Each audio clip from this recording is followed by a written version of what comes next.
Remember where we were yesterday at this time, Paul? Yesterday at this time, I wasn't I in my was basement. on a bus. Yeah, I was. I think it's CVG. That was a quick trip to this fabulous place. Yeah. Actually, not as quick as it normally is for me. I usually take the bus in and take the bus out on the same day. Mm-hmm. And at my age, that requires 14 days of recovery time. And so, so sleeping there and then coming back the next morning, I should just be down for the count for like 8 days. Yeah, yeah, it was whatever, good trip. The only pro tip I've got is that if you're flying into LaGuardia, I fully Hmm. recommend sitting. Well, it depends on flight patterns and everything else. But I sat on the left side of the plane coming in, got this Yep. fabulous view of the city, and on the right side of the plane going out, and I got the same view. Imagine that. Nice. Yeah, time that. You know, when you drive into New York City, Mm-hmm. which I don't recommend, but if you're on a bus, whatever, um, you get this kind of we come in from the southwest, I guess, and of course you can see Manhattan across the river, Mm-hmm. and Manhattan is this thing that goes on as far as the eye can see in either direction. It was really noticeable on this trip, for me at least, how much construction there is there of new gigantic buildings. Yeah. You know, and the old geography of the place is going away. The Empire State Building is long since not the tallest building in Mm-hmm. anything, obviously, but it's funny how badly it gets dwarfed by some of these gigantic new structures right in Midtown Manhattan. Yep. And one of them has like this. We saw one. We were actually in Manhattan. We saw this, but there was kind of a building that had like a wedge shape to it, and there was like a triangular platform coming off of the side of it. You know, um, I don't know what that is or what it's for, but it was It's a interesting. diving platform for the giant Yeah, pool that exactly. they are Yeah. putting in below it. Yeah, it's like the world's most awful pool with a transparent bottom. Like you couldn't pay me enough. Yeah, you can do that. What in Chicago, the Sears Tower, or whatever the hell it's called now, Hmm. like that thing. I've watched that. I was like, no, not for me. My knees literally buckle on things like that. Oh yeah, I've done that in New Zealand and in Paris at the Eiffel Tower. They have that now where you can walk out on kind of like glass, and it's just like, ugh. I assume Yeah. that they just have like a slosh bucket and a mop up there for everyone who vomits and whatever pisses themselves on those things. Um, Yep. yeah, yeah. So jumping back to what was it, Sunday? Yeah, I think it was Sunday. Hmm. Um, as we know, it was like Father's Day weekend. I was trying to Wi-Fi up my garage door. Finally, just went all in, bought the thing, and installed it. And anybody who puts on a box that it takes 2 hours to install, I would personally like to punch you in the face because that is not true. It's probably 2 hours to install if you've installed 75 of them in your life and have six people to help you. I was Yeah. doing this by myself. My wife helped out a little bit, but she wanted nothing to do with this, and I don't blame her. Um, it's great. Allows me to open and close my garage door. I get push notifications when it goes up, but it's kind of pushed me into this IoT hell situation now because this thing does not work with Amazon's device. It works with Google's, but not Amazon's. And so now, like, I can't scream at the Sky computer to open the garage door. It's quite frustrating. I am really surprised by that. It, I would it's, I would assume at this point that any of these devices 100% compatibility with Amazon. mm-hmm. But it doesn't. It works with Apple HomeKit too, but not Amazon. That's, Curious. yes, but I don't. Somebody asked me to write up a garage door install, and I was like, well, Yeah, yeah, yeah. you take Yeah. the old one down and you put the new one up, and you follow the No, you know what 15. it is. I run into this with far simpler things. Like if I'm writing, for the Windows 10 book, for example, if I document something, I have to feel like this is going to work for anyone Right. who reads this. And that if it doesn't, if they write me, I can say, okay, well, here's something to try, or here's where you went wrong, or whatever. And the thing you just described, I don't even know how. Step one, call an electrician. It would be the only fail-safe, will work for everyone solution. Yeah, the best thing I can advise you on installing a garage door is to make sure you have enough gas in your vehicle to go to Home Depot twice, because that will allow you to get all the mounting hardware that you need or Yes. don't have or wires that you need Also, to move. And yeah, for simplicity's sake, make sure the car is outside of the garage during this process. yeah, that is also a true pro tip because Hmm. vehicles will get stuck in the garage if you Yep. can't actually, in fact, open the garage door. Although, if your garage door is well balanced with good springs, you can do it just by hand. But that's So it's funny you mentioned that when you mentioned this to me, I don't know, Monday or something, that you had done this work, and the first thing that actually sprung to my mind, pardon the pun, or play on words at it's least, terrible. You was should feel this. bad. Well, no, but Terrible pun. this comes from a good place. Like, Hmm. we had a spring separate in our garage on one of our doors, and we had to bring in like an installer to Yep. do that because those things are Yeah, no, those things will do oh, some damage. it would kill you.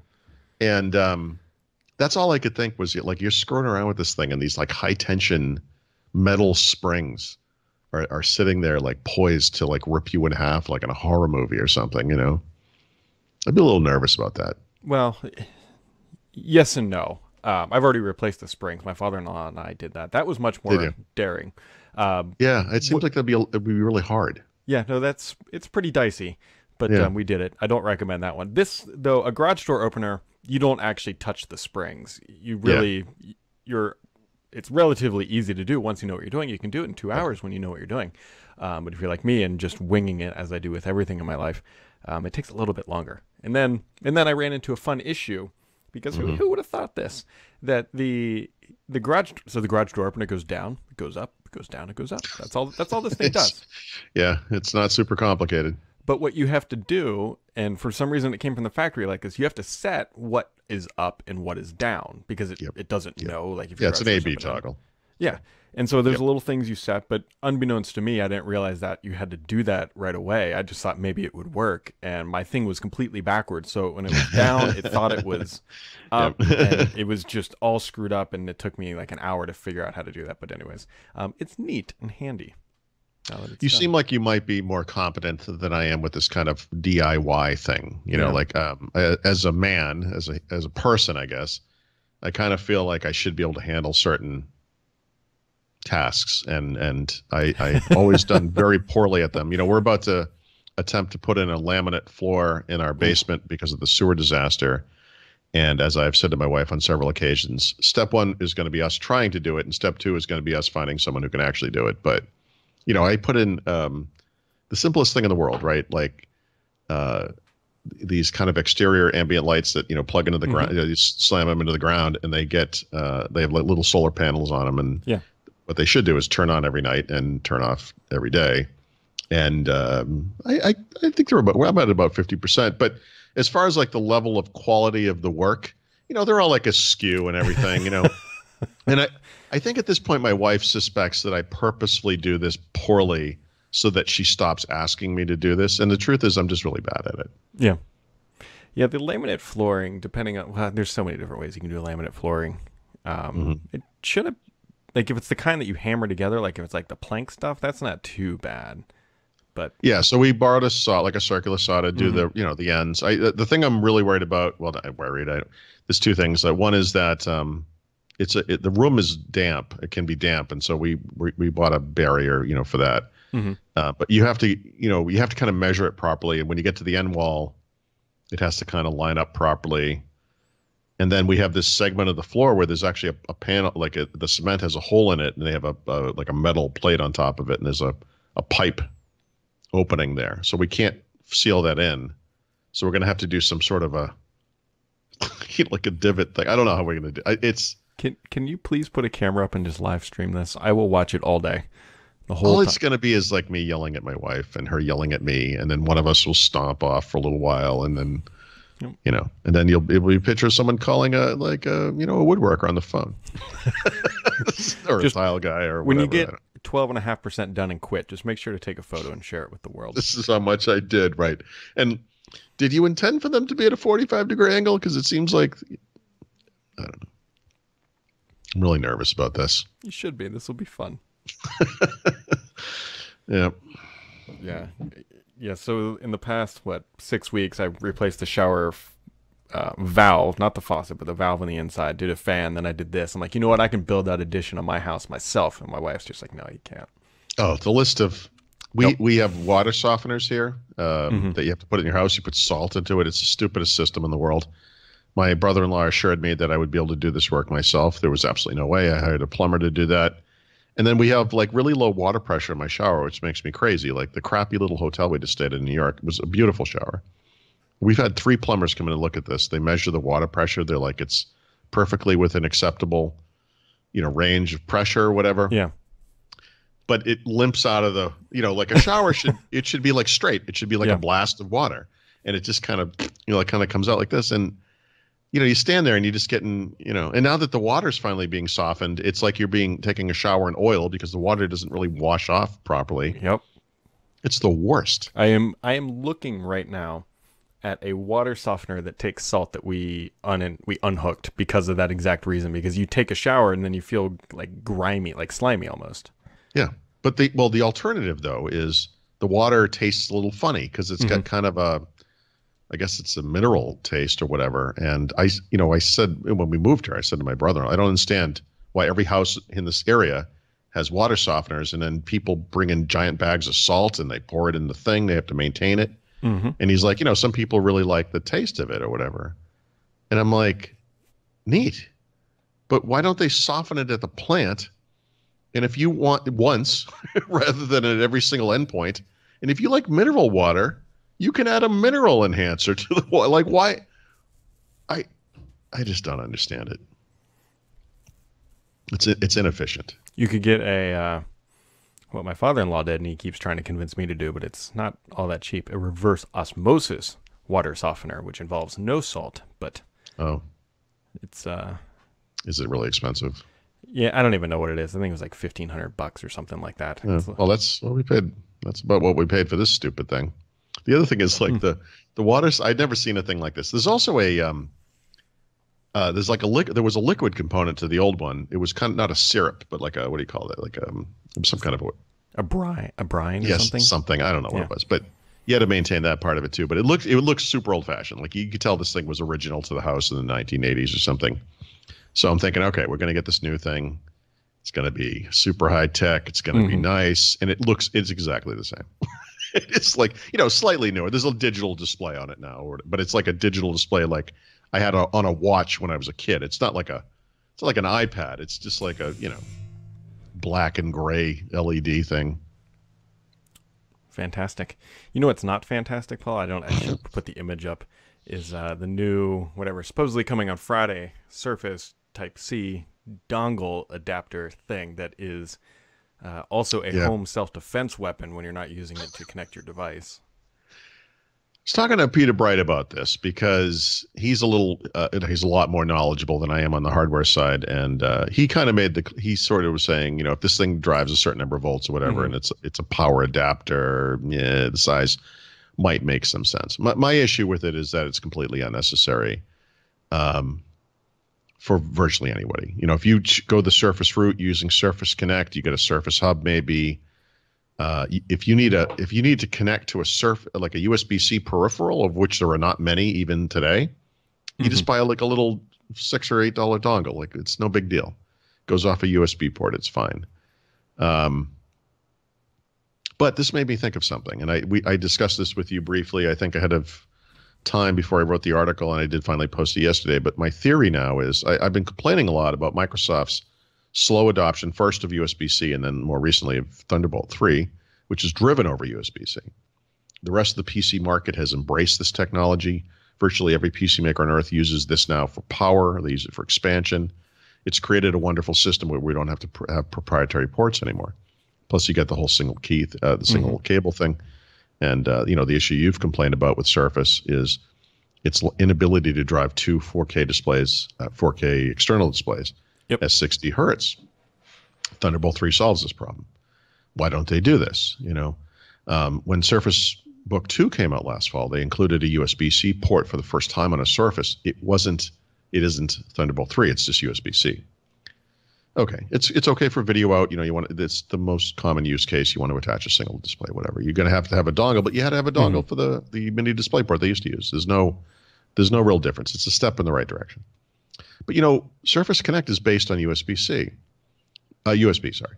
Microsoft has repeatedly stated that they are sticking with this because their customers expect it. And you could kind of imagine that, backward compatibility desire, especially with businesses. But, because it's based on USB, and because USB-C is USB and it has Thunderbolt 3 now, it sort of occurred to me, why couldn't Microsoft drive Thunderbolt 3 over that connector? Why couldn't they do that? Plus, they could also have a USB-C port that did have Thunderbolt 3 as well. They could do both. And now I'm sort of wondering if that isn't how they go in the future. They could have a future generation Surface dock that connected to that same connector. It would be backwards compatible with the previous devices, but it would provide Thunderbolt 3 capabilities, meaning you could drive two 4K displays at 60 hertz. It seems like a reasonable thing. So I kind of threw it out as a theory. Yeah. Just to see what people said about it. So I'm gonna go check in on that again this morning, but I still think it's a good idea. It might be a win-win kind of a thing for people who are complaining about Microsoft's inability to embrace the future. Yeah, I haven't heard you complain much about that, so that's surprising that you're coming around on this. Well, if they're doing it that way, then I may not agree with it 100%, but I always thought the argument that we're doing this for the customers always seemed like a kind of fake to me. Like, well, who are these customers? Like who's asking you not to embrace modern standards? But there's a reality in the business world of that backwards compatibility. I know back in the day, Dell, and I'm sure they do this still, Dell and HP, all of these computer makers that make PCs specifically for the corporate market have an assurance of a certain number of years on peripherals, that they're not going to change the, if they had a proprietary docking port or a power plug or whatever it might be, or even stuff, they had interchangeable drives. Remember back in the day when you had a bay where you could pull out the optical drive and put it in an extra battery, on Latitude or whatever. Their promise was always like, look, that thing is going to be around for like 10 years, Yeah. And given Microsoft's history with the enterprise and so forth, I could. It's a reasonable assumption that they would want to do that with Surface too. Yeah. There you go. And then the other fun thing of the week is that Apple is finally admitting that dust can inhibit their keyboards from being useful. And so, yeah. Yep. Yeah. So the story there, aside from the obvious, right? So the way that Apple admits there's a problem is they say a very small percentage of users have had this, so we're gonna fix this thing for free. There are examples of people in the real world who have been charged several $100s to get this issue fixed. It is absolutely an endemic problem. It is a problem with both generations of the Butterfly keyboard, which spans across normal MacBooks and MacBook Pros. It's a nightmare, but that's not the problem. The problem is if you go to Consumer Reports right now and you look up laptop reviews and their recommendations and blah, blah, blah, what you will find is that they cannot recommend Microsoft Surface, but Apple is top notch. They get the top customer service marks in the industry for laptops. How could that be? If these laptops are so bad that the keyboards break because of literally a speck of dust, which they do, how could they have such a huge recommendation? And the reason is Consumer Reports recommendation is based on their reader feedback. It's based on Apple's customers who go into an Apple store, get a device fixed for free, and come out thinking they just got excellent customer service, never questioning the fact that these products never seem to work properly. And they're the ones giving Apple the high marks. If you look at the review scores, what you will find is that Apple's laptops actually are never in the top 5, and they're barely in the top 10. So Consumer Reports' own grades for the quality, just as a review, are not as high. But the reader feedback, which are the actual owners of the devices, A+ across the board. There is Apple, and then there is the rest of the industry. And this is the thing that's been driving me crazy for years, is that this audience they have is not critical and doesn't seem to have an understanding that they're getting screwed by these products that don't work. And anecdotally, I've said this many times, you can do this yourself. Walk into an Apple store. Look at all the people milling around. What are they doing there? They're getting something fixed. That's what they're doing. It's a good thing if you're an Apple customer that those stores exist. Don't get me wrong. It's a smart strategy, whatever. But I just feel like Apple's reliability scores or grade or whatever you want to call it is skewed by this audience. And this keyboard is a wonderful example of that. It's funny because we've never heard of other Apple products breaking in the past. Well, I mean, this is when they can actually ship a product, Right. Well, yes, that's still waiting on that. which is maybe the other Apple problem. You know. Yep. There's a lot going on. Speaking of a lot going on, you got anything else for today, Paul? No, I Good. just posted my I just posted my review of the Lenovo Flex 6. I over the weekend posted my review of the MateBook X Pro or 10 Pro. I will this week publish my review of the OnePlus 6, the smartphone. So I've been promising this, threatening this for weeks, but I am finally getting caught up on that stuff. How about you? Digging yourself out of that trench. Mm-hmm. No, we got a webinar coming up this afternoon, and yep, I got to play some more PUBG because they pushed out a big patch that's supposed to make it not be so terrible, and we'll see if it is in fact not so terrible. I don't know if you caught this, but I just played PUBG last night on an iPad. I actually got the first kill in the game, by the way, and then I was killed like number 61 or something. But and it's unplayable. I can't play a game with the touch screen or whatever. Mm-hmm. But I know that you can get controllers for these things, and I don't know if that works with that game. But I got to tell you, the graphical quality of that game, to me, it was a smaller screen. I get it, but it looked as good as the Xbox. I mean, and the performance was way better. Yeah, the interesting thing is the mobile version isn't being developed by Bluehole. I think it's by Tencent, their parent company or whatever, something That's like right. They licensed that out, which is Okay. probably why it's good and bad. It's a better game. Yeah. I didn't try Fortnite, but I mean, given how Fortnite runs on everything, I assume it runs awesome on mobile. I have never, I mean, you know, it's funny. When the Xbox came out, the original Xbox, I looked at it. I owned one. I bought a bunch of games for it, but it didn't trigger a shift for me from the PC. It wasn't until the 360 happened that suddenly this became the obvious thing to do. And it took me a while to transition to the controller and all that kind of stuff. I never thought I'd ever even consider a shift to like mobile gaming, but seeing that game on that thing, this could happen. And it kind of makes, you know, I don't know if this thing's on Nintendo Switch or what it might look like on Nintendo Switch, but those kind of game systems where you can actually take it out with you into the world and everything, that's really interesting. And for a 3D kind of first-person action game, and you can actually play it in first-person mode, by the way. It's third-person or first-person. You can choose. It's impressive. It looks really good. It is. Welcome to 1996 when the original Game Boy came out, Paul. Fine. All right, folks, so that wraps it up for today. We'll be right back here tomorrow with First Ring Daily, and hopefully we'll talk about some other home improvement things. Maybe we can talk about deck surfacing, and we'll... Oh, I do have to do some pool stepping stuff, but we'll talk about that later.